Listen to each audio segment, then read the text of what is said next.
So for you, Stephen, obviously you think that they've gone one too many or maybe even two too many. So you'd be hoping that, again, that the data means they don't go there. But obviously if you're the Labor Party, if they can dodge one next week, then they've got a 6-week window to call and have an election if they really want to, if this is the central fear in amongst people. But you laugh, sir.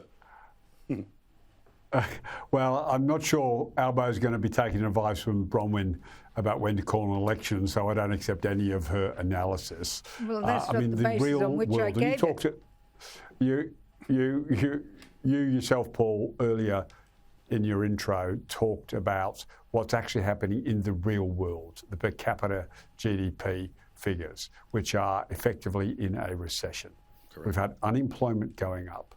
We've got inflation, despite some bizarre commentary today from market economists trying to suggest inflation is still going up through the rest of the year. It's just not true. So the Reserve Bank should take a deep breath, admit that they made a mistake last year in pushing too hard, and to avoid making the same mistake, which is keeping interest rates too high for too long, they should actually reduce interest rates. Stephen, for heaven's sake, the Treasurer said that inflation would be down to 3.5. It's 3.9 or 3.8. The point I was making is in the next quarter. The Treasurer said by the end of the year it would be inside. It would be inside the 2 to 3% target. That's what he said. He also said today that the Treasury projections were right. In other words, his weren't. But the important thing is that those tax cuts, which I've always said would not last till a May election, they go in to the next quarter, as with the electricity reductions or subsidies. Yep. I love Conservatives who've suddenly discovered that the budget only has one side to it. Bronwyn, I'm going to give you a hint. Jim Chalmers has had 2 surpluses. So the government just said that we're also is running living in a recession. Surpluses which Stephen, if you take all the off-budget expenditure and whacked it into the budget, you would have one hell of a deficit.